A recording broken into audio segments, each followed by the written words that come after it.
All right, here we go. One of my favorite repeat guests, TK Kirkland, is back in the building. It's a pleasure, Vlad. It's a pleasure. Yes. It's a pleasure. Yes.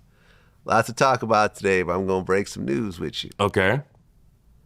According to my sources, now I'm not 100% sure about this, but it seems like a legitimate source. Okay. It seems like Diddy's going to get bail. Wow. Yeah. This is an exclusive right here. Okay. It seems like Diddy is going to get bail, which I always felt he should have gotten. Yes, he should have gotten it. Yeah. Normally when you catch a case of that high profile, I've always felt that if they denied you bail, the attorney should always say you have to sit for a few months to take the heat off, let it simmer down a little bit.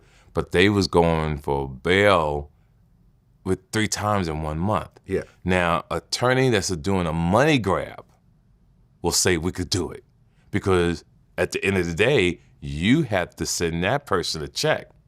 And they did it 3 times. So from my experience, when you do that, it's not free. To the people maybe watching, thinking that he's going up for a bail hearing and he should get it. Yeah, the attorney will always, attorney who's trying to rob you to me, will always say, let's go, we could do it. But a smart attorney will say, no, they denied us once. Yeah.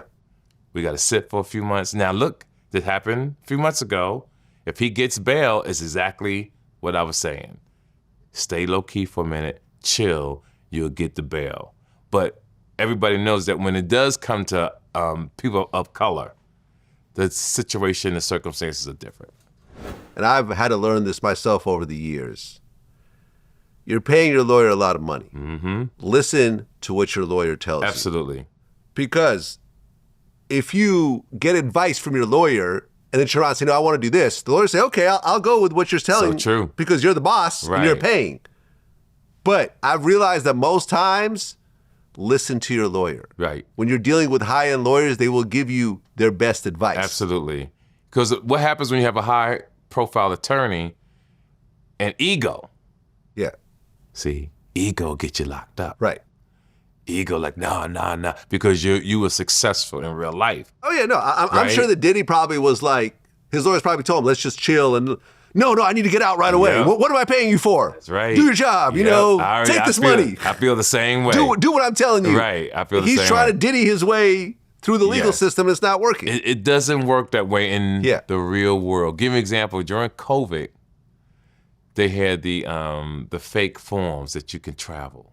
Do you remember you could fill out the forms, whatever, I forgot the name of them, right? So me and my daughter was going to Hawaii, and I forgot to fill out the COVID form. I was gonna still fly there and work my magic, so to speak. Mm-hmm. And I listened to my daughter. She said, Dad, you can't do it this way. And she probably saved me from going to jail. Because some people did that and got locked up. I'm quite sure they're still in jail now, and COVID is over. Yeah. Right? COVID, that's so crazy about crime. You could get in trouble, and for your situation, like the PPP loans, they forgave it. You could have just did something very small, the amount-wise, and you probably would have got off the hook. But because of greed, because of ego, you got locked up. And I always tell people, success creates ego, but when you have character and take your time to get it, it's a different ball game. Well, yeah, I mean, I interviewed a guy that went to jail for PVP fraud. Okay. Baby Blue from Pretty Ricky. Yeah. He got some loans and he bought a Ferrari and whatever else, and then next thing you know, it all came crashing down and he goes to jail. That shit turned from a company that I was consulting, approving me to a loan, to next thing you know, I go to my accountant and I'm like, all right, nigga, this what I want to do this or whatever with the money.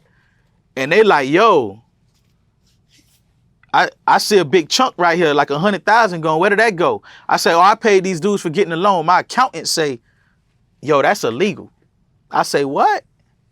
He say, yeah, that's illegal. Hired the lawyer, boom. That next thing you know, a couple months later, indictment. You know what I'm saying? I mean, he gets out eventually, but Right. who wants to go through, I think he did 9 months in jail or something. And he has to pay back restitution. And they on your ass. Yeah, and you have to pay penalties and interest and whatever else. At the end of the day, I'm sure he wishes he never took that loan. Absolutely. Yeah, but look, Diddy, I've been saying this the whole time. I don't really know what they have on him to put him away for a long time. Like this whole one-man Rico thing doesn't really make a lot of sense. I totally agree. You know, now they're throwing in like forced labor and stuff like that. Okay, so he made people work long hours because that's what happens in the music business. I mean, is that really like a federal crime to the point where you get 20 years? The thing that I am excited about, knowing Puffy's personality, that if he beats this, he's the perfect candidate to talk shit. He beats this, he's gonna be one shit-talking brother. And we wish him the best, that's all you could do. Like I tell people, when a man is down, I've been in situations like that, it's a painful thing, especially on the magnitude he's on. Because there you can't hide.